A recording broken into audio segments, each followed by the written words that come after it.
now. Welcome everyone to the COVID Roundtable 3.0, and I'm making sure that, yep, this is recording. We'll have these posted just like we always do in a day or two, as long as it takes for the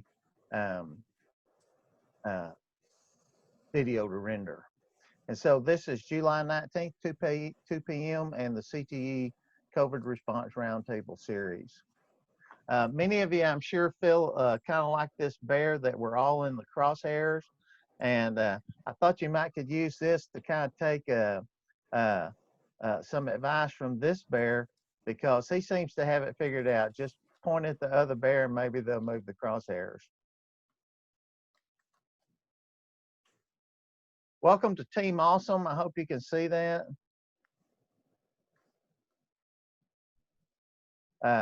That's the Dos Equis guy, the most interesting man in the world. And so if he says your team awesome, your team awesome. Late Tuesday afternoon on July 7th, TEA released a new school year 2021 public health planning guidance document. I think this is about the 5th one that they've put out. The actual link for this document, this one did not pop up and go down like the others. So you can actually go to this and pull up this PDF file at this link provided. And I'll copy and paste that into the chat if you'd like for me to after we get through with the PowerPoint presentation. The July 7th Public Health Planning Guidance document addressed on-campus and virtual instruction. It addressed administrative activities by teachers, staff, or students that occur on campus or virtually. It addressed non-UIL extracurricular sports and other activities. If you want UIL related information, you need to go to the UIL website. It addressed any other activities that teachers, staff, or students must complete that cannot be accomplished virtually. It also addressed what parents and the general public have to do to visit schools. Here was something that I pulled out and I left it on a white slide here, but the virus that caused COVID-19 can, of course, affect, this was in that document, affects people of all ages, and school leaders should do everything they can to keep all stakeholders safe. The Center for Disease Control found that while children do get infected by COVID-19 and some severe outcomes have been reported, relatively few children with COVID-19 are hospitalized for symptoms. This is what I found to be the most interesting, because TEA went and they quoted the American Academy for Pediatrics, who noted that COVID-19 risks must be balanced with the need for children to attend public school in person. Given the lack of physical access to school leads to a number of negative consequences, placing children and adolescents at considerable risk of morbidity and, in some cases, mortality.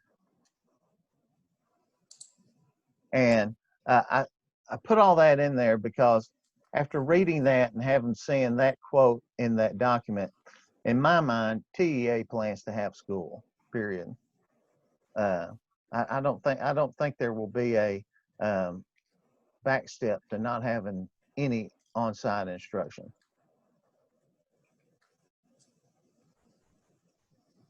The TEA document from July 7th, 2020 identified 4 sets of practices that minimize the likelihood of a viral spread and get students in school on-site for on-site instruction. And they had 4 areas: provide notice, tell the parents what their requirements are in a public notice; to prevent, required practices to prevent the virus from entering the school; to respond, the required practices to respond to a lab confirmed case at the school, in the school; and to mitigate, to recommend and require the recommended and required practices to reduce the likelihood of spreading. For requirements of parental and public notice, that document on July 7th said the school systems must post for parents and general public 1 week prior to the start of any on-campus activities. So if they're going to have band practice on campus, it has to be posted a week before that starts. Post that plan that they're going to follow to mitigate COVID-19 spread. They must provide notice maybe in any format the school system deems appropriate to communicate the information. The notice should broadly address TEA guidance documents, and it must be posted on the school system home website or another easily found area on the website. So they're telling you what to say and where to say it at. It also addressed some key concepts like it did in the past documents. It talked about school systems must post for the parents the asynchronous plan or the remote plan on campus and remote instruction. It also went back and talked about in Texas Education Code that a student must attend 90% of a course in order to be awarded credit. Then this requirement will remain enforced during the 2021 school year. And of course, past documents from these guidelines from TEA explain how the attendance is going to be taken and give some examples. And it tells you again that attendance may be earned through the delivery of instruction in either on-site or virtual, and that any parent that requests their student to be offered virtual instruction must be provided that opportunity if the district is offering virtual instruction. The switching instruction method, this was kind of new to the document. It seems like all of these documents build on each other, so this was new to this one. If a parent who chooses virtual instruction wants their child to switch to on-campus instruction, they can do so, but the school systems have the ability to limit these transitions to occur at the end of a grading period, especially if it will be beneficial to the student's instructional quality. So you have to let them, but you can make them wait to the end of a grading period if possible. That'll be up to each individual district. My personal opinion is I kind of think if I had a chance to get them back on campus in a safe manner, I'd take that opportunity. But depending on how you have it laid out in your grading, it may be impossible to switch back and forth in some districts. School systems, again, it said in this July 7th document that school systems must provide daily on-campus attendance and instruction for students that meet the health requirements and are otherwise eligible for it. During the first 3 weeks of school, districts may temporarily limit access to on-campus instruction, but by week 4, you have to have full-fledged on-campus delivery going on, and you might just want to dive in there and not wait those 3 weeks. Might just make it tougher. And again, it talks about the school systems must provide parents notice of their instructional delivery options and their attendance rights. Also, on the July 7th document, it talked about what districts must do to prevent the virus, and it talked about teachers and staff must self-screen. The teachers have to report to the school system if they have symptoms or lab-confirmed COVID-19, and they must remain off campus until they meet the re-entry requirements. I encourage you to go in there and read those specifically. It's like 14 days, and an abnormal cough or a slight temperature over 100 could put a teacher out for 14 days in theory. Parents must ensure that they don't send a child to campus if they have COVID-19 symptoms, and those symptoms are listed in the document that I provided you with the link. And there's the link again. To prevent the virus from entering schools, unless the parent is dropping off or picking up a student, visitors are allowed onto campus, but they must be screened to determine if they have COVID-19 symptoms. If individuals confirmed or suspected with COVID-19 rules must follow the prescribed rules as set forth in the public health guidance document.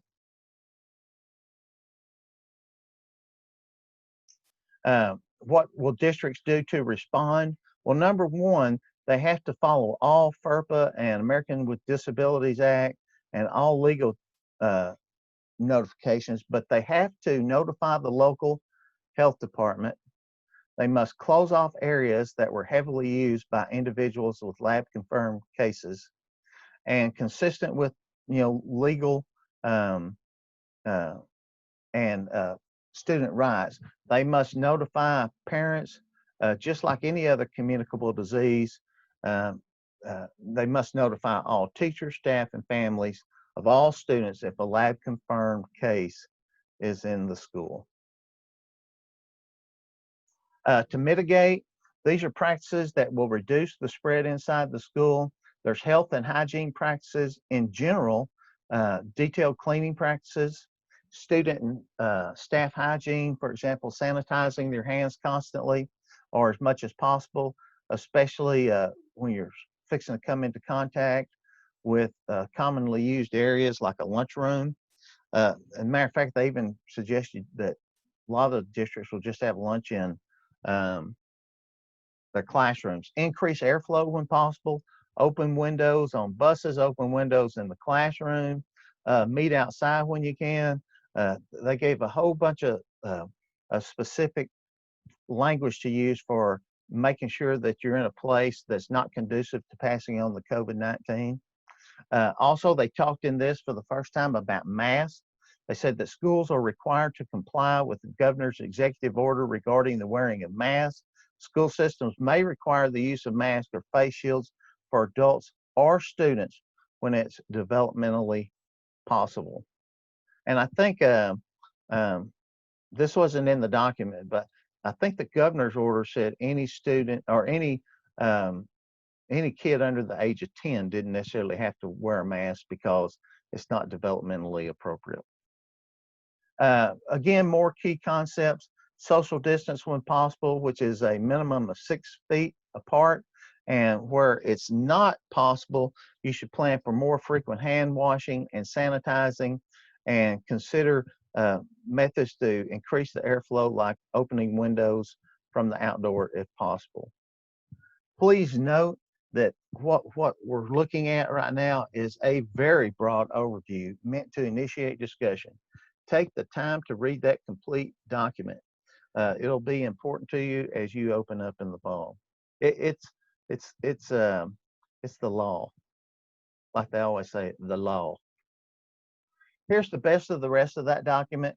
Schools may offer extracurricular activities at their discretion and consistent with guidance, but depending upon local conditions, school systems should consider eliminating assemblies and other activities that bring large groupings of students and teachers or staff together. That seems to contradict number one.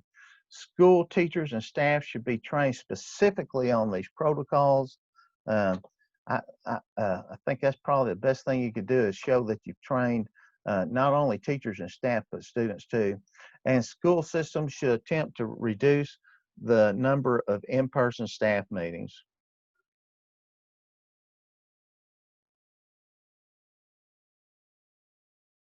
Also, on July 7th, TEA put out this list of on-campus courses, career tech courses, that districts may require on-campus activities in order to earn credit.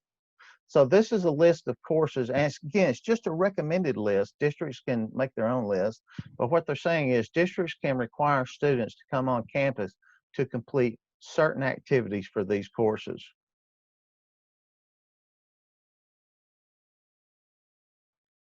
I was hitting the button there to move it forward, doesn't it? All right, so what that document says is TEA has determined that all career tech courses can be provided through remote instruction or a combination of remote and on-campus. What that's telling me is that there's really no reason not to offer any career tech course you would normally offer, because you can do it all through remote instruction if you want, but you may require a portion of the course to be completed on campus because of hands-on activities or whatever your district deems appropriate.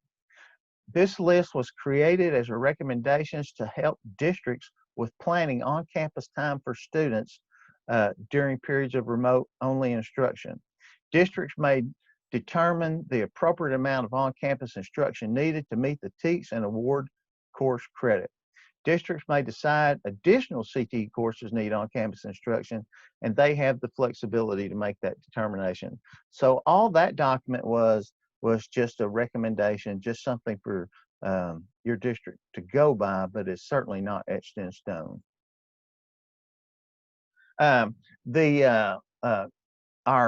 From our last meeting for the CTE COVID response, we have committees working on committee work and other resources. These committees of CTAC members have been working to create best practices documents for labs of all types, whether that be automotive, welding, a computer lab, an ag mechanics lab. We have committees working on those documents. These committees have already met and developed draft papers. And we also have teachers. I got the teacher review for the shops this morning. Teachers are reviewing the draft as well and providing a lot of great insight. TEA has also offered to review. They won't, of course, they won't bless it, but they have offered to review the documents that our committees are developing. ACTE has developed a high quality planning guide for a COVID impacted school year. And there's the link for that document, and I'll try to paste that in the chat when we get done with that. But I've looked at the ACE document, and it is awesome. So make sure that you go on there, and even if you don't use the whole ACTE guide, you may be able to pull out parts to use at your local district.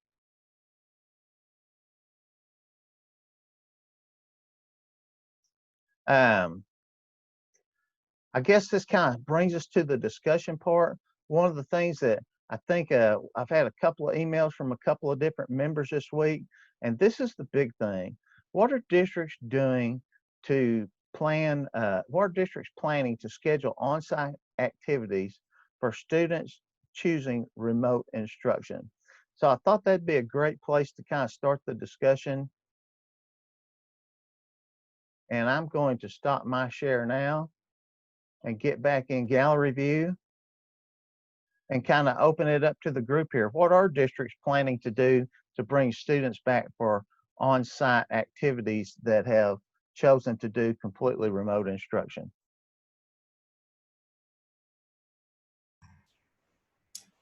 Hi, Mark. We're in the middle of planning that right now. I'm with Rockwall ISD, for those of you that I don't know. I've reached out to 5 of our comparable districts to ask them some of the similar questions. I know for athletics and fine arts, and we're looking at CTE right now, if a student has chosen 100% online, but they're needing to come to campus for a certain class, they will come to that regular class. There's not going to be an alternate class time for them to come. They would come for that specific class period. And unless they have an IEP stating that we have to provide them transportation to come for that one class, they are responsible to provide their own transportation, is what we're looking at. All of this is still in draft to say all of that.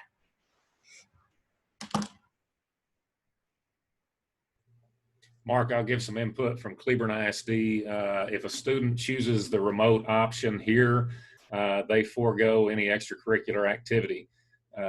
We will bus them to campus for their upper level CTE courses so they can schedule lab time.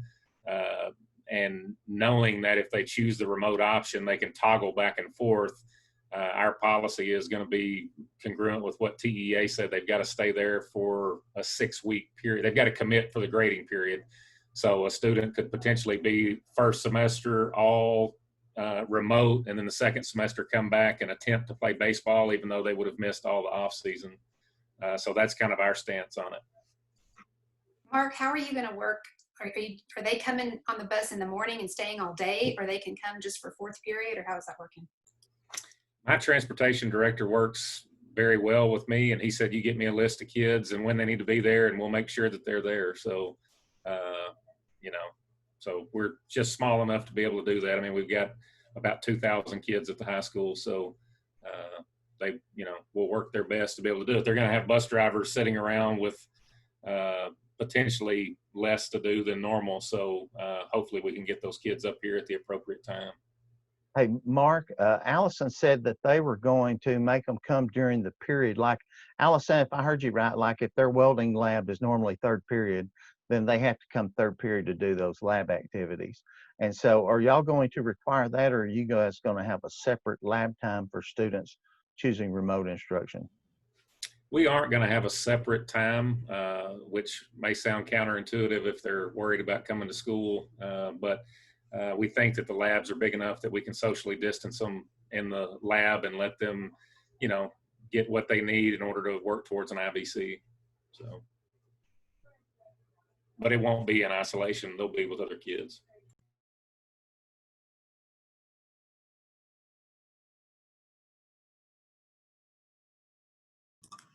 I can talk about from Lake Worth. One of the things that I threw out to them today, we're going to go, the discussion is, and again, like what Allison said, a lot of it's draft, but we're talking about doing an AB modified block where you have first period and eighth period every day, and then doing 90-minute blocks for like second, third, fourth, fifth, sixth, and seventh. And so depending on your A and B day, like where your first and eighth period falls, what we're going to do is Monday through Thursday would be virtual or face-to-face, like whatever it is that the kid has chosen to do.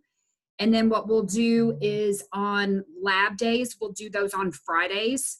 So if you have an A week, then you would come to school for that particular class for that period to do your lab. So for like ag mechanics, if you had second period, then on your A week, you would come in on that Friday to do your lab time.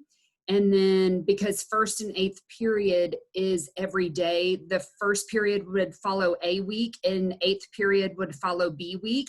So the kids that are doing labs would only have to come in every other week. And so we felt like if the teacher was able to give them instruction and things, then every other week they could come in and practice what it was that they need, you know, what they've learned before. And then our kids that are actually face-to-face, they would do their lab time on that Thursday, so that then when the kids that are doing virtual come in for their lab time, then the face-to-face kids would actually be working on something else, so that they're not having to intermingle. And so that's one of the ideas that we've kicked around. As far as transportation is concerned, we kind of have talked about that they would be responsible for their transportation to be able to get there for that particular class period, because there's just not, the way that the district is laid out, there's just not enough manpower on the transportation side to go and make runs all day long to pick up 3 kids here, 2 kids here, and get them onto campus. Jennifer, how's your district getting around the requirement that, if I read correctly in the TEA FAQs, that you have to have your campus open 5 days a week for any students that are face-to-face learning? They will be. It's just that on that Friday, when the other kids come in for their lab time, the virtual kids, they'll still be there, but they'll be working on a different assignment. Oh, okay. In the classroom instead of, and then the virtual kids would be coming in for their lab time. Perfect. Thank you. Jennifer, we've been on modified block like that for 2 years, and with this virtual stuff, we're kind of doing the same thing, attaching first period to A day and eighth period to B day. And we already bus our students back and forth from the high schools to our college and career academy. And so we're kind of with you, is we don't have the extra transportation to be busing them from home, because we already utilize about 8 to 10 buses, you know, every 90 minutes to bus them back and forth from, actually it's double that, because one bus is going while one bus is coming kind of thing. And so we just don't have the extra busing to go from home, because we've got them going to the college and career academy and the ag complex every 90 minutes.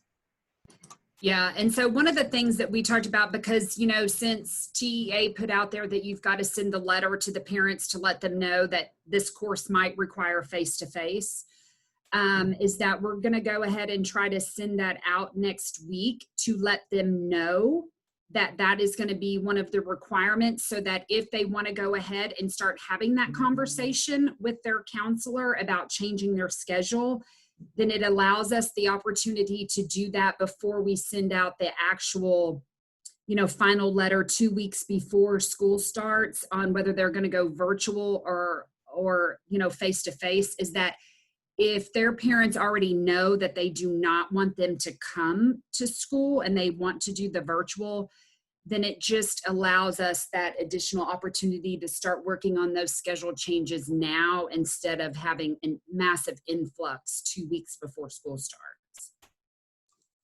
Jennifer, how are you handling supervision on the day when you have the in-class students in one place and the virtual students there working in the lab?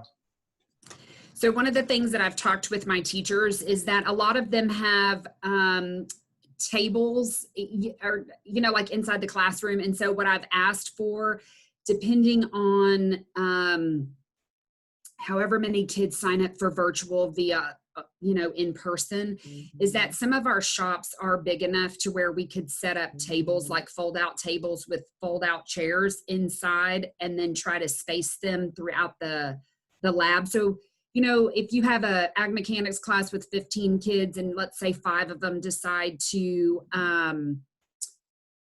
do virtual, then we could pull out those 5 fold out tables during that day, and then they could work, or I'm sorry, the other kids, they would have a place to be able to sit to do something that the teacher has assigned them, so that the teacher has the ability to watch them all at the same time. But one of the things I have been very lucky about trying to get accomplished here in my short time within Lake Worth is really stressing to them that on certain lab classes like ag mechanics and construction is not to have more than 15 to 16. I know that's not always ideal. Sometimes you have 17 or 18, but before, they were allowing 27, 28 kids. And I know everybody has a different, sometimes that's what you have to do, but it's just kind of one of those things that the way that our population has responded, we have about 62% that have said that they're planning on sending their kids back to school. I'd like to go ahead, Ray. I'm sorry. Well, this kind of goes back to some of the questions in the chat box, and I just need y'all to talk me through it, because what I'm struggling with is, the no barriers to CTE instruction, but yet we also want to make sure we provide the hands-on experiences. If we are holding them true to the 90-10, and if they don't show up for the hands-on experiences, it affects their grades. I'm just struggling with that, especially if we're making them provide their own transportation. How do I tell a kid that doesn't have transportation or that has lupus and really is fearful for health reasons? Do I want them to come onto campus and do hands-on? Yes, but I need help with that part, thinking through how that works, what that looks like. Well, that's what I was looking at, that chat box too, and I was hitting a few questions. But to your question, when I read those, it says that you may. It's no district is forced to offer to require on-campus activities. And I was just about to say something like that. Then I went up there and read Sherry Bonds' comment in the chat box, and it really made a good point. If we do this for very long, then why do we need weighted funding? So that's a good thing to consider. If you can do it all virtual, so we need to be real hesitant about using that and make sure that that's the new. Also, and going back, this is part of your question too, Rachel. That document said that you can require that on-campus activity in order to award credit. It used that language, in order to award credit. And so you can do that, but it says may. It doesn't say you have to. It's just that's going to vary from district to district. But also, to your point, you have the student with lupus at French Link town, and the other one at Main Town, and one district is requiring the student to come in to get the credit, and then the other district isn't. So that's going to be inconsistent across the state. So I think we're going to run into a lot of that as the year goes on, but I do know it's going to change from district to district. Well, and don't forget as well that there's not just 1 or 2 or 3 ways to do this. We can always think innovatively. How many times have we seen those I don't know, I'm just thinking off the top of my head right now, the floral design teacher that packed up all the boxes of floral design supplies and sent them out to those kids who couldn't come to class. And so that teacher was teaching some students on campus and some students virtually. And yes, it's not gonna work for every single program, but it'll work for many. And so it's not an all or none. We're so creative, and our teachers are so creative. And so there's always different ways that we can think about it and talk about it and create about it. And so there may be ways that we can help a student with underlying health conditions, or a teacher with underlying health conditions. A teacher that has to quarantine can certainly demonstrate from home for a while. And there's just so many ways that we can think about it and explore about it and come up with great ideas. So one thing, your question about a kid who maybe has lupus or something, and you don't know about them coming to school. So I cannot take credit for this idea. I stole it from someone else. But what we're looking at doing is if it's a course where there would be required time to come up, like with ag mechanics, and a student says, or a family says, we're not comfortable with that, then we're going to offer project-based research or scientific research and design as their alternative course, so they can still stay engaged with. And I say we are going to, this is the plan right now, all things subject to change, but we're looking at offering those courses instead as their alternate, so they can still stay in the CTE course, still stay engaged, and that entire year's worth of instruction would be based around whatever their content area was.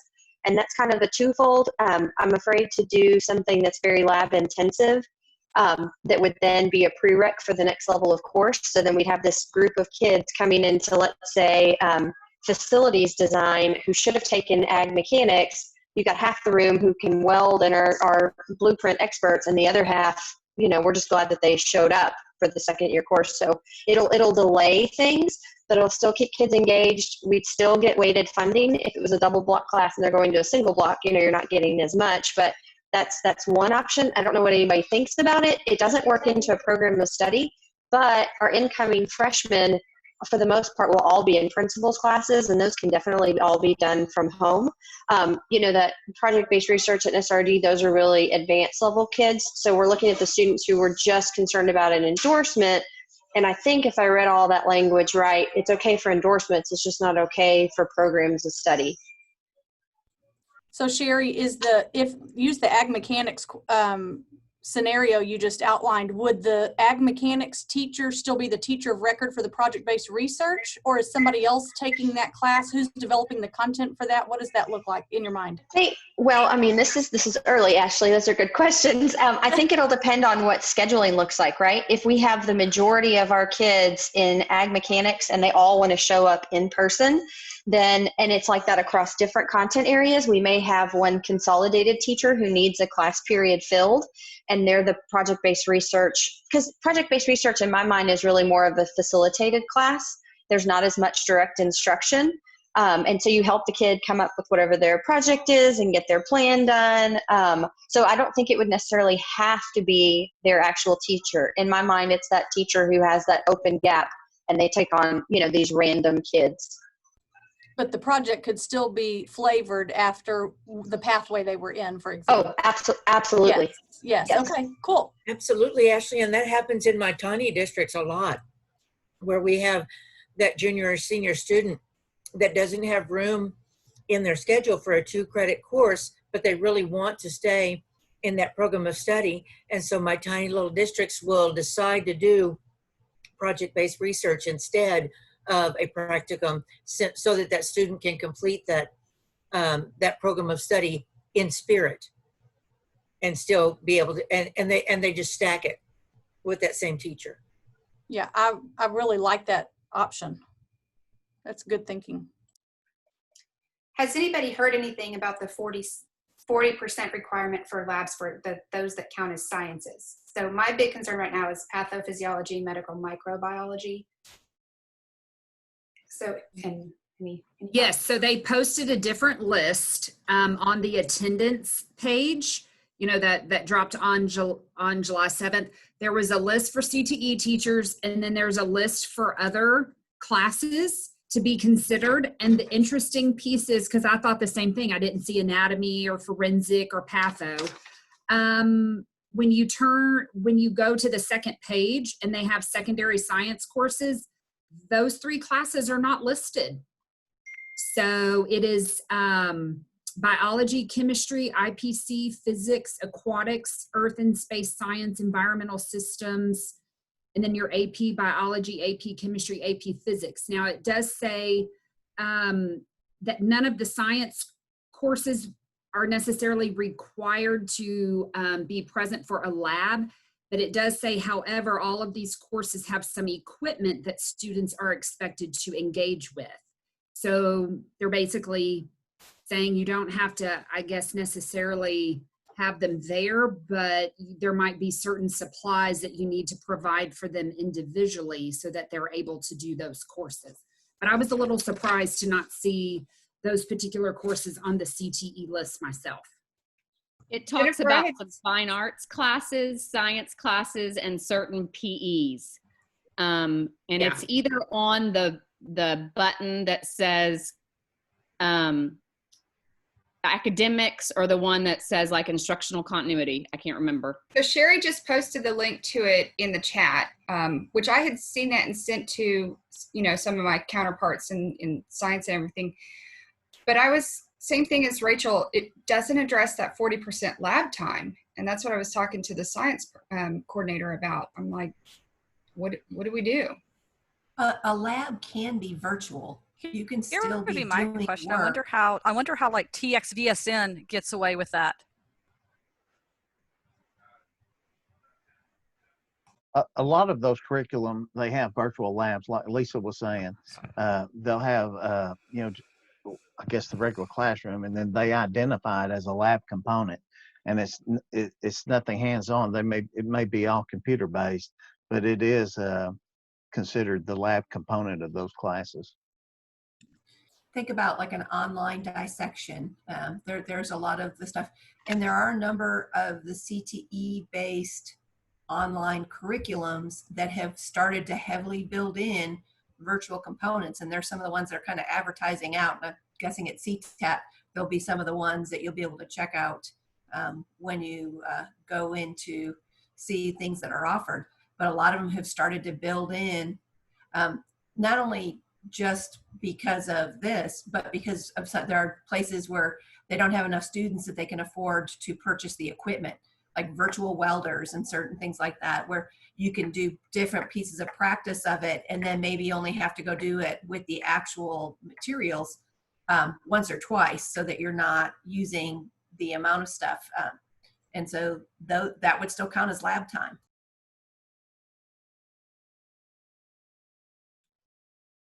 I'm in Wichita Falls. We have talked about for our labs, we're going to do some GoPro cameras and allow our teachers to, in auto tech and some of our science labs, do a virtual dissection or a dissection with her face-to-face classes and record it, and then let students still pause it and identify parts, in what frame is that, where is it at, located, kind of. Because we have so much digital technology and we still have kids in face-to-face, you're still doing physical labs. If they can't be there, they can at least do some of it with. They may not be able to touch and feel, but they can see, they can hear, they can learn about it. So we're going to try to incorporate a lot of that as much as we can, along with the ones that they're just going to have to come in for.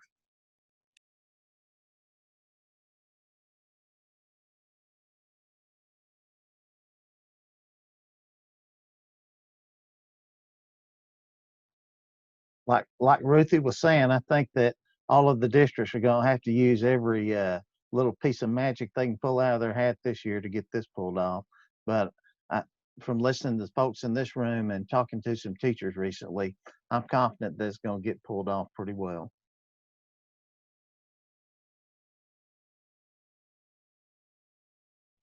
So this is Sherry again from Round Rock. I don't know how much y'all have started looking at scheduling, because we have not yet, and I haven't talked to any of our associates about building a master schedule and how they're going to determine who does virtual teaching versus in person and how to balance that and make it all work. But one of the things that I'm toying around with right now, or we're looking at, is creating a minimum threshold to hold a class in person or virtually. My worst fear is you've got 20 kids and half say I want to stay home and half come to school, and you've made huge amounts of work for an instructor.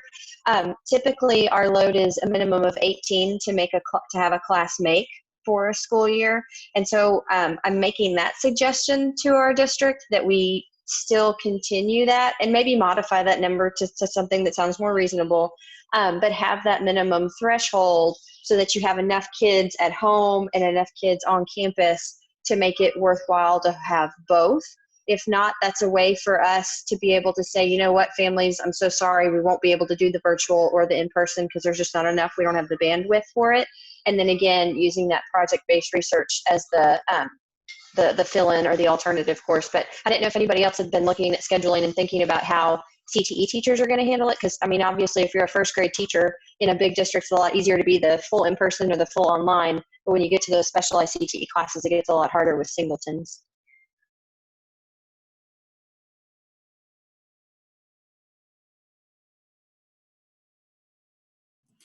We've talked about purchasing webcams to put into the classrooms for our CTE teachers, and then having them upload their lesson onto a Google Classroom for those particular kids that are virtual. So then at any point in time, they can go back and watch it, which in all reality, one of the things I said was that, well, that's actually kind of a great idea for intervention, like extension of the curriculum for the day, because any kid then at any point in time, whether it's math, science, or whatever, if they just cannot get a math concept, then they could go back and watch it 15 times if they need to be able to, learn it.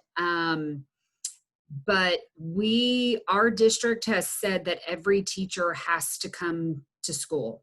No one can stay at home and teach virtually. So they'll all be here.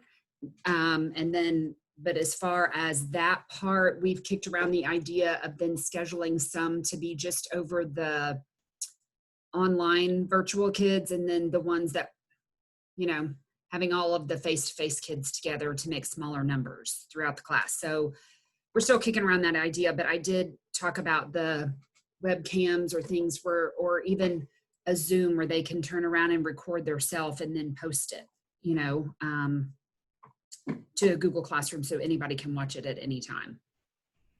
Would you have to be careful about legal issues for that with other students being in the class? I'm just curious with the GoPro camera and then the webcams, like others, because we thought that'd be kind of cool for the kids at home to be able to interact with the students at school, sometimes or something like that. But I'm wondering now if it wouldn't be a legal type issue. My understanding from our SPED department, because something was brought up about that yesterday in a meeting for SPED purposes, and now this is just what our SPED director said. She said that they got clearance that it would be just like any child walking down the hall, so that it wasn't going to be out of like a violation of FERPA, because anybody could walk down the hall and see any kid in a classroom. We asked the same question when we were talking about using the GoPro. We're going to use Chromebooks at the middle of the classroom to let them log on a Google Meet during the class time. And so that was a question.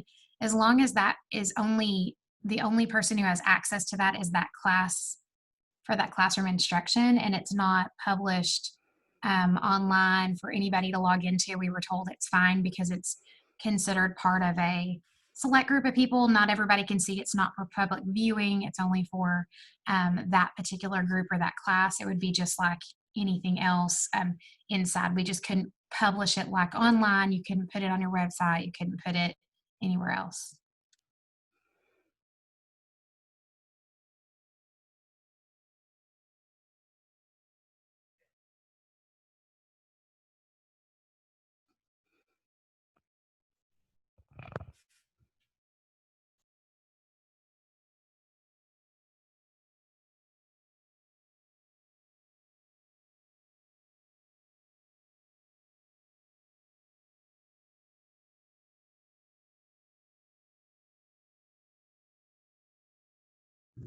Hey, Mark, this is Nicholas from DeSoto. I had a question. I wanted to make sure, how's everyone doing their overall master schedules? And how is CTE and all that playing into that? Well, that's a good question, Mr. Johnson. I think Allison had one and Ms. Bonds and them had, I've heard 3 or 4 different master schedules since we've been on here this afternoon. Well, I what do heard y'all the AB. Right. Yeah, I understand the AB because we're looking at maybe doing the ABC, but I guess the time frame are you doing it all day, or are you doing, how is that going to look with especially being remote? Is there anyone that is just doing their schedule just like they did it last fall? To me, that would seem the most simple. And then modify. To add on to that, Nicholas's question, I'm just curious if there's anybody, like I'm really trying to fight for some kind of online management period or something, just because I feel like for a lot of our teachers who already have 4 or 5 preps, teaching online is there's a lot of management that comes along with it. So I'm just curious if somebody's building that into their day or how you're going to handle that part. Rachel and Nicholas, we are at this point keeping our schedule the same as planned. I mean, we'd already run our master schedule. We'd run the algorithm. Students had been placed into periods. Counselors have corrected conflicts for almost everyone. And so we didn't want to rethink a, A-B block type approach or anything like that. We're trying to follow the same schedule as it was intended and deal with, Rachel, what you're talking about. How can we give our teachers, that, especially those that have multiple preps, some relief and some time? We're an 8-period day school. Our core content areas in our LOTE department get a conference and a PLC period. CTE does not. They teach 7 of 8. So we worked to try to get them all a virtual learning period, which is essentially a PLC or a second conference, second planning period time.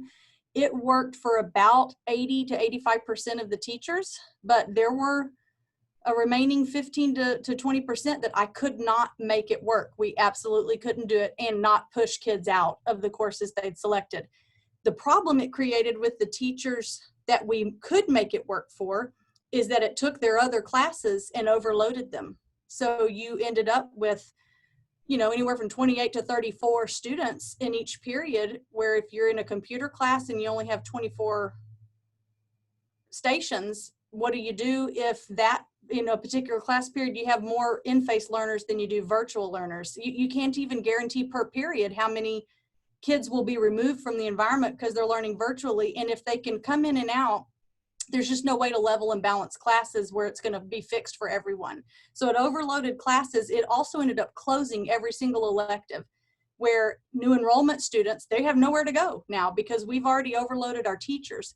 So not every district is in the position we're in. We, and I haven't had approval yet, but what I'm pitching to the superintendent when this call is over is that he let me pay my teachers a stipend per prep. And it would come from CTE funding. They are earning that money anyway with the kids enrolled in their classes. And I may have to pull it from somewhere else. I already had it allocated, but I feel like for a year to be able to compensate them in that way, at least offset some of the time they're going to have to be giving outside of their normal workday to do it. So we're going to look at a stipend approach. More to come, not approved yet, but that's what we're going to try for. So I asked about the stipend approach. Our teachers already have the 2 off periods, which I'm very grateful, because I can remember teaching in a district where CTE teachers only got 1 and all the other teachers got 2, and it wasn't fun.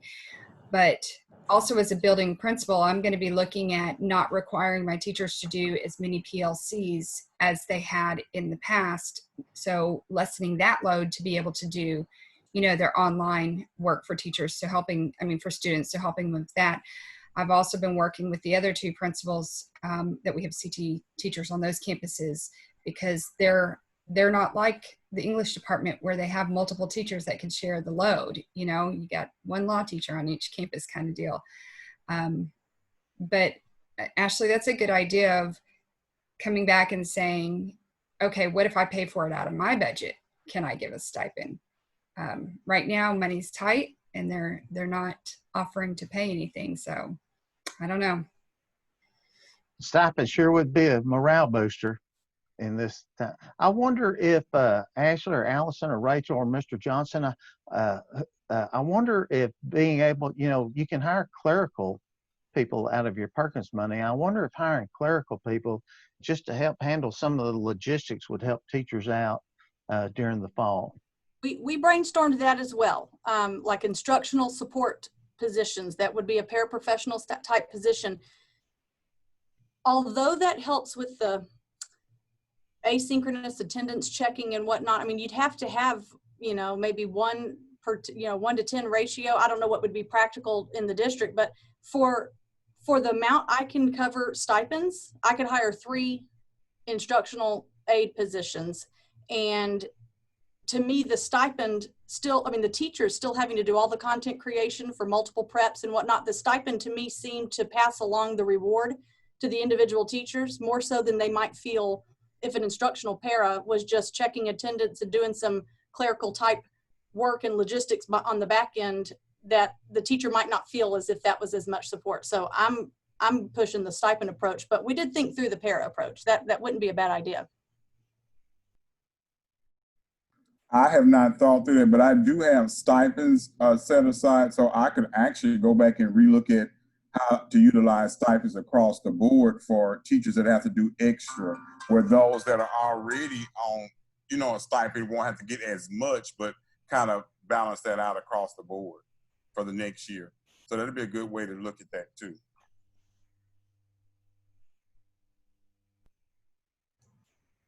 Mark, I'm kind of curious how many districts added minutes to their day so that they could buffer in if they needed to have days off, like an extended Christmas break or spring break or something, if we get those hard times. I heard some were talking about doing that, but I didn't know how many. I read that on several posts in the chat box. Have people added minutes? I know most districts are adding minutes in general, but is anyone adding minutes to CTE, or how many districts are just adding minutes, period?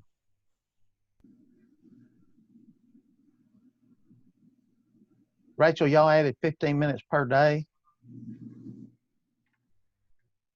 So we weren't even at, I think we were at 420 or something like that. We had a pretty short school day as it was. But Renee, that's a good point. If at any point during the time, and TEA said they expect closings, so at any point during the time, if you have some minutes built up, that's not going to do anything but help you. We did have the board. I think they stole this from Farmers, Carrollton Branch Farmers, something, whatever that is. That we did not change the calendar at all. We added 15 minutes, but then we basically reserved the whole month of June, so that the year-round calendar just wasn't a good fit for our district. And they thought, well, just because we have that week off in Thanksgiving doesn't mean that that's when everyone's going to be sick. So we reserved the month of June to go back and make up days if we had to. I know everyone in here is aware of this, but just to make double sure, on your on-site, on-campus instruction for your CTE funding, you still have to meet the minutes required in the student attendance accounting handbook. So whenever y'all are building schedules, keep that at the forefront of your brains.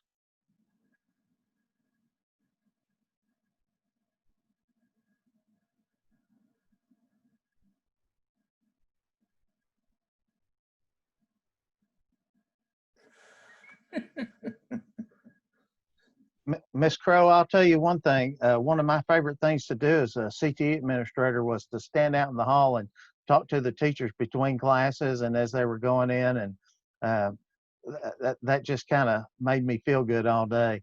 But I don't think there's going to be a lot of standing out in the hall talking this year. Do you guys?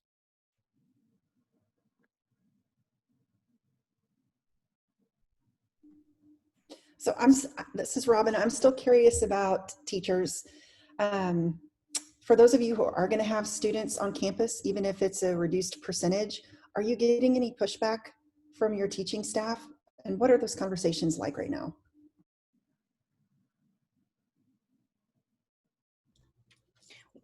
This is Renee from Comal. We've had a lot of teachers ask, but I feel like we're all kind of in the same boat since none of us really know exactly what things are going to look like. It's hard for us to articulate that information to them. But I am concerned about the teachers, especially in our area, teaching the in-person and remote all at the same time, especially when we have teachers with 3, 4, and 5 preps per class period. People just don't understand that. And CTE is not like math, science, English, or social studies. And I know that our teachers are thinking that. So they're concerned. We had the idea of maybe paying a stipend to some lead teachers, not to all teachers, who would develop a lot of the stellar online videos for like the first 9 weeks, and then rotating it to another group the next 9 weeks, and rotating it so that we could get some quality, so to help those teachers who are doing both. Okay. One of the things I think I saw is that Leander, their teachers will either teach virtual or on campus. Now they're doing that across the district. How that work? I was hoping Jamie or Camille were going to be on here today because I want to know how that's going to work with CTE. It's real easy to do in 2nd grade. Yeah. Hey Rick, it's Sherry. I'm not gonna speak for Camille, but I did have a conversation with her earlier, and she hasn't confirmed that if that's CTE included or not. She doesn't know if that's just core and elementary middle, or if that means CTE also. So she doesn't know for sure. Okay. Going back to what Renee was saying is we haven't really given all of the directions to teachers because nothing's finalized and nothing's draft. And so we don't want to worry them more than they already are. What we've done this far is just ask them to write curriculum for 100% online and ask them to write curriculum for, going in and out. So we pay them $200 a day to write curriculum. I gave them 4 days of pay this summer to write that curriculum. And I also pay lead teachers a pretty decent stipend and department chairs on top of that. So lead teachers really are responsible for more of curriculum, whereas department chairs are more responsible for administrative type work. And Robin, I'm going to jump right in on what Allison was saying because it ties in perfectly to what I'm seeing at the service center, because we've been training absolutely 24/7, 365, it seems like, since the week before spring break, sort of helping, because as you guys knew, and because so many of our school districts were already putting plans in place before we left for spring break, as were the service centers and you guys as well. But what we're seeing from the service center point of view is that as the school districts are struggling, so are the teachers, and that many of them are struggling so much that they don't know what they don't know. And that even in our workshops, we still have teachers that can't navigate Zoom themselves, much less can they teach through Zoom, much less can they handle really the technology that they need to handle with ease to be able to deliver the instruction. And I'm not speaking statewide, I'm just really speaking for what I see pretty much every day. And I would say up to 40% of the participants that are still really struggling. And then when we ask them to perform a simple task, it's, well, we never did this. I never was on this platform. All I did was post my lessons in Google Classroom, and that's it. And that's what they considered instruction from spring break on. And so there's really a lot of work to do. And that's why I really wanted to sort of follow up with what Allison was saying. There is still so much work to do with our new teachers and our veteran teachers in helping them understand good instruction in all its forms, in face-to-face, virtual, and in both, and just all around, and really helping them be comfortable in all of the platforms as they pivot, because it's never going to be all face-to-face, all virtual. It's going to be much more of a blend. And we've really got to be able to move back and forth from one to the other. Right now, the majority of our teachers are struggling with, how do I handle my own household? How do I handle my own family, my own kids, my own spouse, my own conditions, much less how do I think 2 weeks, 4 weeks, a month down the road to what's going to happen next.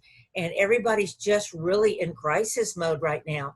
And there's a lot that needs to be handled there before we can even move forward. Ruthie, I think you nailed a good point. In CTE, we have a certain percentage of the teachers that struggle with instructional delivery anyway. You know, they're content experts, but they enter the profession relatively mid-career and they struggle with instructional delivery. Now we're asking them to do it 2 or 3 different ways. So it's going to, I think training and teacher support is going to be critical this year. Hey, Robin, it's 3 o'clock. Do you want to stop the recording at this point or do you want to let it roll?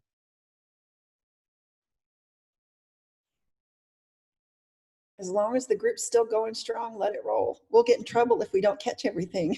Very good. I can actually speak up about the question about how you're handling I'm in Dana Morgan, I'm in Clear Creek ISD. We're a pretty large district. We have about 45,000 students, 7 high schools. We've pretty much firmed up our plans as far as what we're doing. And we are offering, of course, we are opening our schools. It's our brick and mortar. It's regular school, regular education. All of the students that had signed up for courses, CTE courses, we're rolling with those. Everyone has their regular schedules. But we've opened up, we're not just giving them online opportunities. We've actually named a new school, and it's called Clear Connections High School. And it's a totally online school. If a student wants to have their instruction online this year, they will enroll in Clear Connections High School. So they actually become a student of Clear Connections. With that being said, we've hired a principal to supervise that. So this might be a little bit different because it's not like, let's say we have Clear Springs High School. It's not like a student just says, okay, I'm at Clear Springs High School, but I want to go online. And then Clear Springs is, you know, running around trying to accommodate these students while they have their others. Okay, so that's what's different about it. We have a principal of this online high school. We have a counselor. And if we see that there's a lot of online enrollment, then that would mean we don't have as much enrollment on our regular campuses, so we might be able to shift some staffing to our online school. But in this, we offer a pretty wide variety of electives in different areas. The students still are allowed to participate in extracurricular activities. They're not allowed to come to the campus during the day, though. So, but they can come after school for extracurricular activities. For CTE offerings, the offerings are reduced. It was my decision to as far as what courses to offer. So it's not like this was handed to me and it was said that I can only offer so many courses. But I've selected 10 courses that I think they spread over many of the different clusters in many of the different areas. And that allows us to, I feel like, not overload the teachers. Because these 10 courses that we offer, and we're offering them for the full school district, so one teacher may teach students from across the district. That student, I mean, that teacher is going to raise their hand and say, hey, I want to do this online course. And so a whole period is dedicated to that online CTE course.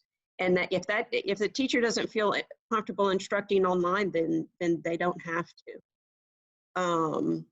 So now if we go to a total shutdown, I mean, we're back to the place of everybody's doing online and a lot of teachers that aren't comfortable with it. We need to provide that professional development. But right now with our online school, all of the teachers are going to be ready to go because they've elected to be there. And so if anyone has any questions, feel free to shoot. Were y'all planning on opening a new high school, or I mean, how did I guess my concern, and we've talked about that, we just can't fund it to open up a separate online campus. So how did y'all make that happen funding wise? Well, yeah, it was actually, we just started creating this school a little over a week ago. Oh, wow. But we've come a long way. I mean, I've really, as of, what are we now? Monday. From Monday to Thursday, it is crazy how far we've come. Really, the campus principal would be an additional position. And then the counselor would be an additional position. When it comes to teachers, we're waiting to see what our enrollment is. Yeah. Because like I said, if enrollment in on-campus decreases, then that's when we pull the teachers over. Gotcha. Now, granted, I may not, we have a couple of health science offerings. It may not mean that I have a teacher that goes 100% online, but she may do 3 sections that are totally online. So she comes to school, she has 3 sections of she's seeing students, and then the rest of the day her door's closed and she's doing the online courses.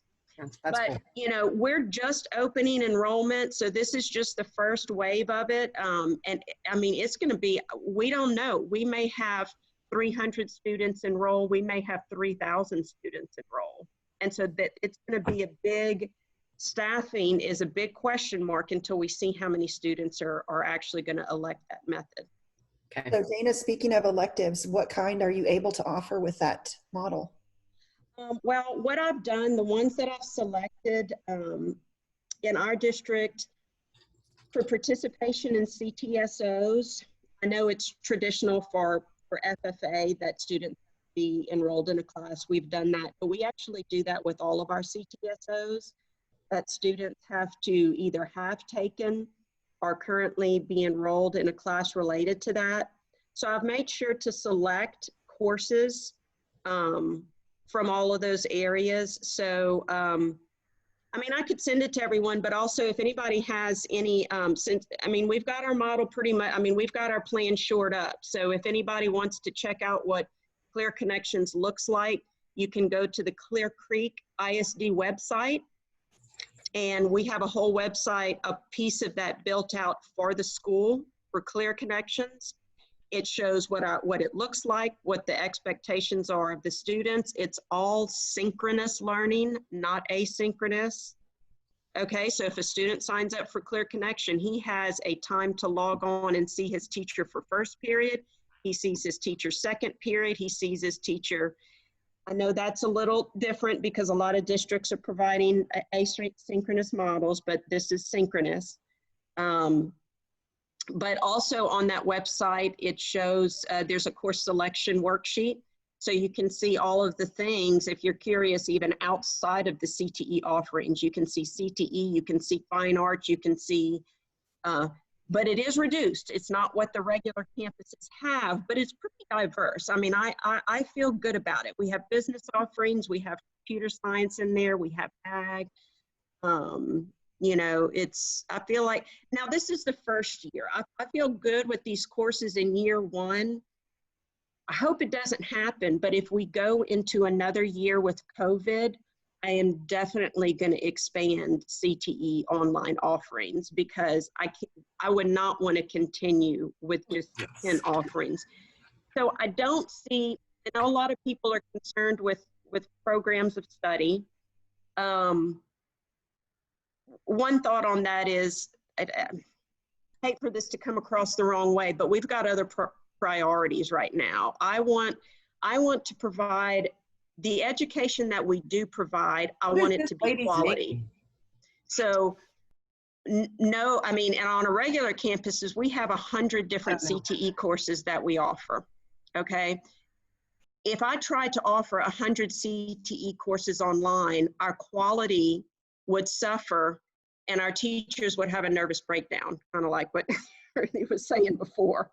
Okay, if you have teachers not knowing which way to go and what to do, you're not going to get quality instruction. So I feel like with these courses and with all of our teachers they're electing to do this online. It's going to be the teachers comfortable doing it, and they are signing up for this deal. So yeah, I'm not real worried about the POSs this first year. In second year, if it's rolling and this means year 2 of a student being online, we're going to expand our offerings, because I do still want them to follow pathways. I just think that I got to look at this like, hey, this is an interruption that we have to accept as an interruption in the path of the peak programs of study. It's 1 year. We need to just make do with what we have, and then hopefully get back on track with the sequencing next year. Ms. Morgan, will your new school with the CTE courses, will those courses meet the minutes requirement for funding? Will the students be engaged in those career tech courses for 45 minutes a day? They will, because the entire Clear Connections online program is operating on a similar time schedule as a campus is. They have a first, second, third, fourth, period that they log into. So that's different than what a lot of districts offer in terms of an alternative school. This is just an actual online school where they're engaged the full time with a certified CTE teacher. Right. Now, I can't say, and we haven't selected our teachers yet, so there's still some professional development and a lot of communication that's going to take place with those guys. I'm not going to ask the teacher to necessarily be upfront and talking and active discussions from 1 o'clock to 1:50, but a large portion of that time, I don't know that we're going to set a minute, but let's say it's 25 minutes of active discussion, interacting, but then they'll still give an assignment to do. Like, we still have 20 minutes left of this course. This is what you need to do for the rest of the period. And so we're counting that as that student is present. But speaking of that, though, we're not on a minute requirement funding at the moment, right? Or did that change? We are, as I understand it, for on-campus instruction, it's they have the minute requirement still applies, and somebody may have read something different since Tuesday, but that's how I understand it. Now, if you're doing remote instruction, whether it be synchronous or asynchronous, then the time limits change, and it's based on different. Asynchronous, I think, still has synchronous still has to meet the time requirement, but asynchronous can just be based on work product, for example, for one thing. Okay. Synchronous model has to do 240 minutes to get full ADA. So if you do synchronous, then you have to have 240 minutes each day, because they're following that timeline, like what you were saying, Dana, like where they check in first period, second period, third period. But then on the asynchronous model, it's just, based on however your engagement, the 3 ways that you can engage and how you set that up. Yeah, and where I get a little bit confused on that is, I say ours is going to be synchronous learning, but it's going to kind of be synchronous and asynchronous, because they are going to be required to be there for the class period, and they are going to have instruction from the teacher live, and other students will be logged on live. But like I said, I mean, they may disconnect early, but still have an assignment to complete, the remaining 20 minutes of the class. So it's kind of like a hybrid synchronous and asynchronous, I don't know. We're calling it synchronous, though. Dana, I was told today by HCC that that's called online flex. Ah, a new term. Online flex, OLF. There we go. That's OLF instruction, guys.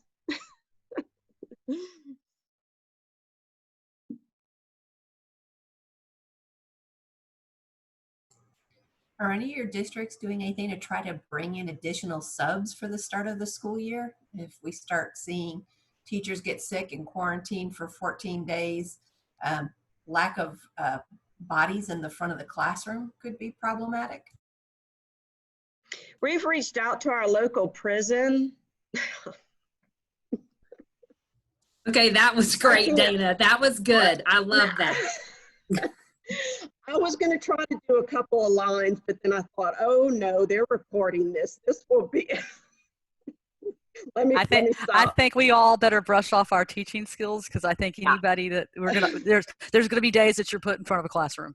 Yeah. On any given day, our district is down over 100 subs usually. So, Well, I mean, okay, so in a if they regular get year. sent home and they have to quarantine, Yeah. and this may have been covered in the TEA documentation, but do they lose their sick days for that, or they have to take them? You've probably No. already been asked that, right? Okay. I know the calls are going to come in, so I gotta figure this out. Okay, so basically, because the COVID relief thing called for those, there's that if you're quarantined and it's not your fault, then there's 3 different things that school districts are doing with staff members, and one of them is a temporary at home, but you can still work. So then you would become an online person, and they would have a sub in your room, and you might be doing live broadcasts to your room that day. Then there's the one you're at home and you're sick, and you don't right now have to take, my understanding is you do not have to take your sick days up to a certain point. And then there are those teachers who are having to file with the HR departments in some districts, and ours is one of them, where I have an autoimmune issue and I really cannot come. I can still teach from home, but I cannot come into the building. So how am I going to teach? I'm willing to teach. And so if with doctor and documentation, you will be granted permission to be an online instructor from home for 1 semester. But I will try to find that language. Robin, I know it's on our website. If you look under staff resources, the COVID staff resources.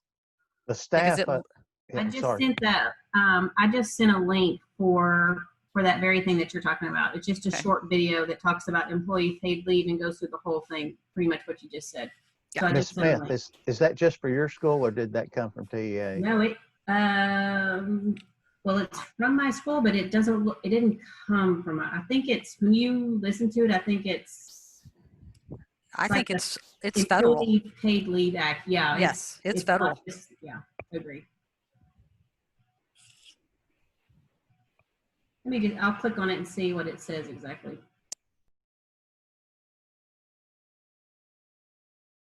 Ms. Crow, that's exactly what they were doing in the spring. I was curious too if districts were going to carry over that policy to the fall. So basically, that, like I said, there's 3 things that ALEAF is doing. They're still operating with those 2 things, and then there's the one I absolutely cannot. If we go face to face, I cannot come.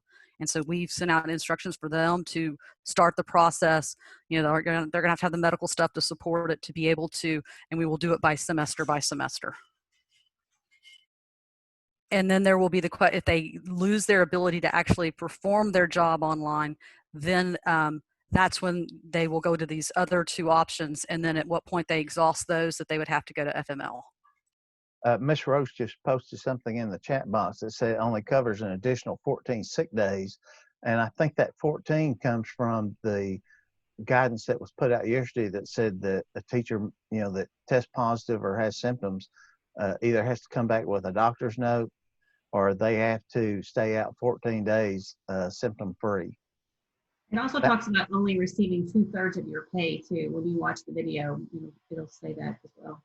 It said 2/3 of pay? 2/3 on certain ones, it's 2/3 of your pay. Mm-hmm. It's not full. So some people, it would be better for you to do if you have, depending on if you have, because that's what they were talking about in our district. If you have, like I have short-term disability, would it be better for me to take my disability because my disability will pay me more than the 2/3?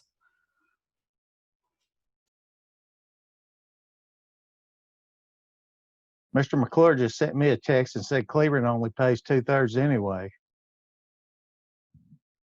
Not reading, really.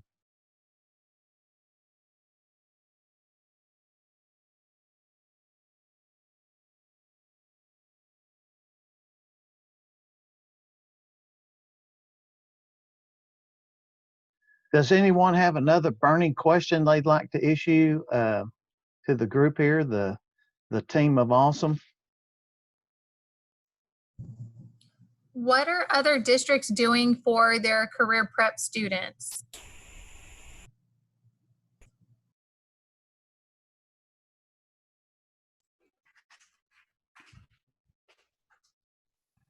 Well, Amy, like I said in the chat, this is Jennifer from Gonzales. I'm doing career prep and CTE coordinator. I'm not making any changes for career prep at this point until I'm told differently. Majority of my kids work they have to work. They have to put food on the table. They have to provide for younger siblings.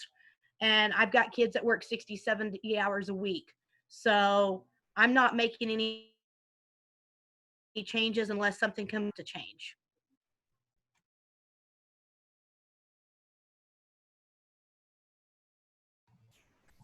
We actually had some employers in the fall who will continue to be employers in the spring who provided laptops for our students so that they could continue to work virtually from home. And that's similar to what I was going to mention as well. Remember, Amy, that we got guidance from TEA that reminded us that career prep can be paid or unpaid, and there may be a lot of your business partners that are either not open or like in the health science field, that they're not going to be willing or able to take our either paid or non-paid internships, externships, career prep students, practicum students for quite some time in the future. And so there again, we're going to have to use our creative juices and think about where can we place our students in paid or non-paid situations. I realize, like Jennifer's saying, in many cases, we did have students that became the primary breadwinners for their families, and they did have to stay working. Many of them were working at Walmart and H-E-B and some other places. But if they do not have to be in a situation that may or may not be unsafe for them, can they be working in the school greenhouse? Can they be working? I don't know. But, you know, we can be a little bit more creative and have them in some unpaid situations.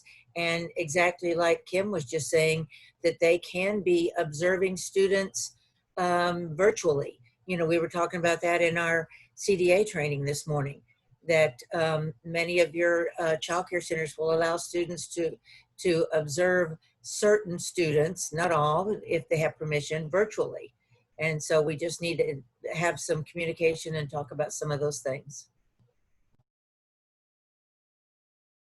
And we did get guidance from TEA, like Ruthie was saying in that first document. And so if your student is working, then that time still counts towards instruction and counts in their minutes as far as being at school and earning career tech funding. Well, and we were wondering about how we could give those teachers who have multiple preps. I just put it in the chat, but they could be the TA for that teacher that's within their content program of study. And if they're that senior level student, why not count it as an unpaid internship?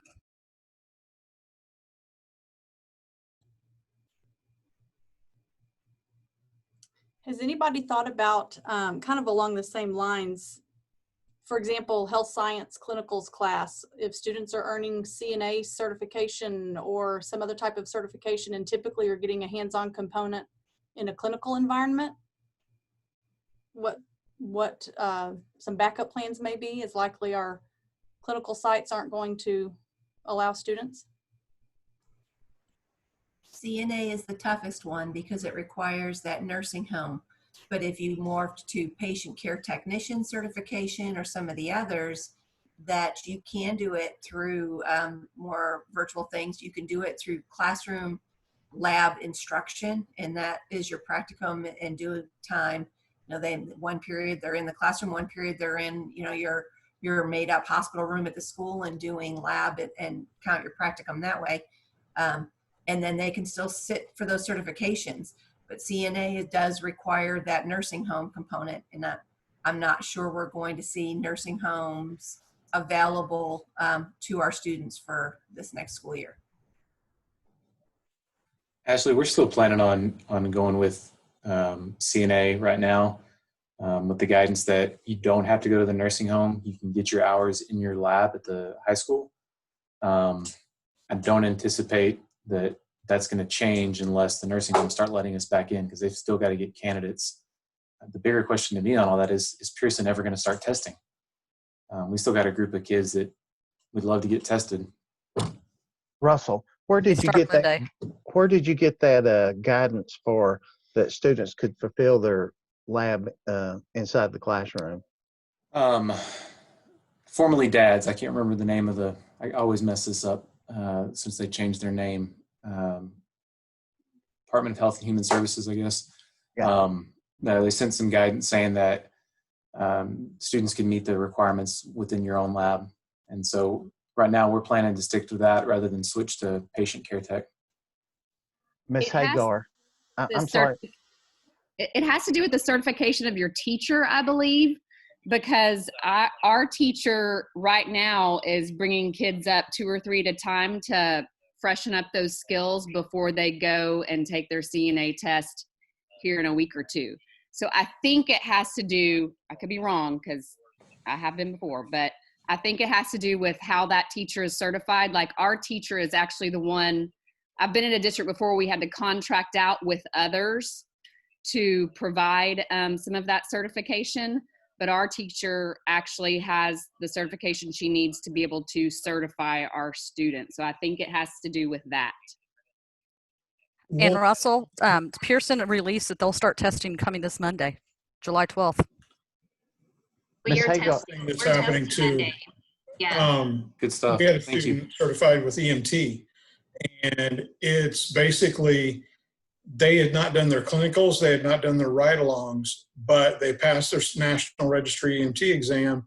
They have until December of 2021 to complete their clinicals and their ride-alongs, and they are provisionally certified.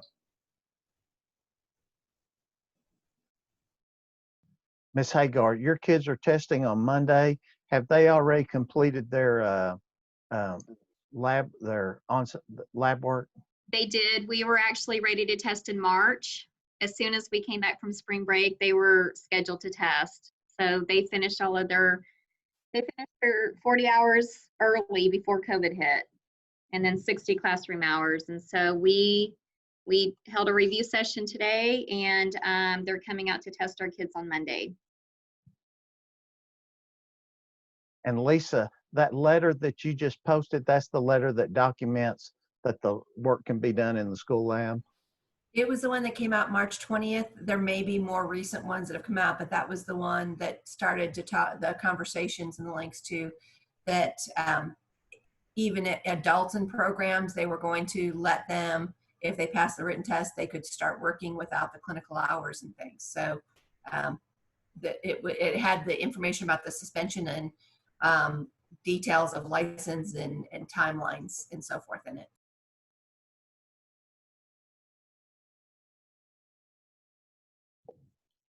Hi, I have a question. I'm from Corpus Christi ISD, and I wanted to go back to Clear Connections just real quick.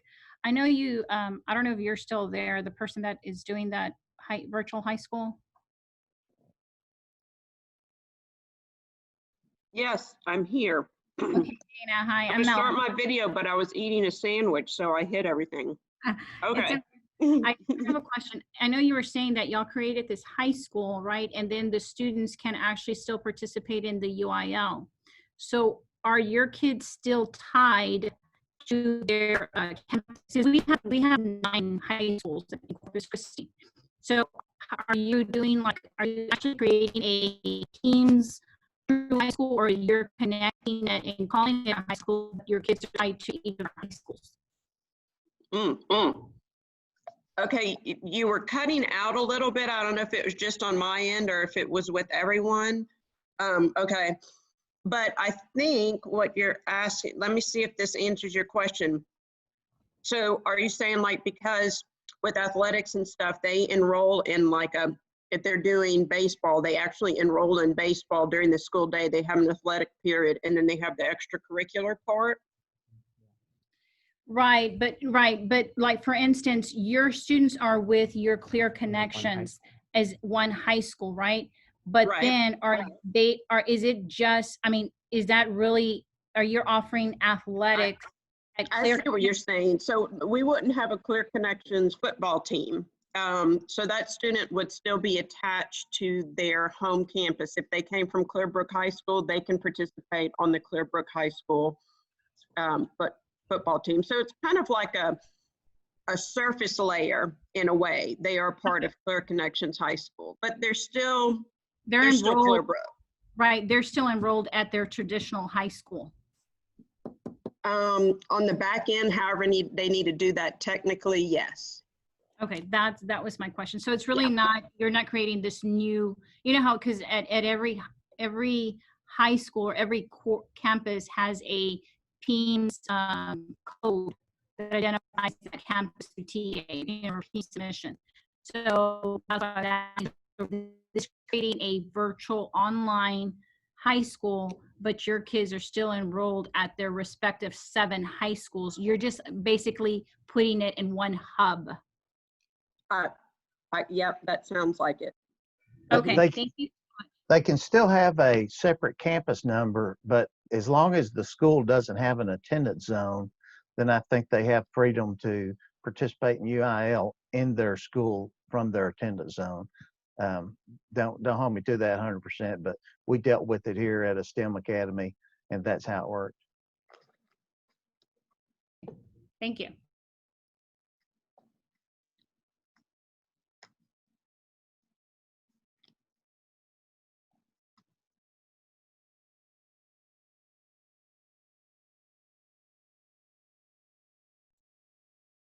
Well, Robin, I guess I'm going to stop the recording, and we'll post this. It usually takes a day or two for it to render, and we'll post this. And also, we've been capturing the chat, so those that have links will be able to get those out too. So stopping the recording now,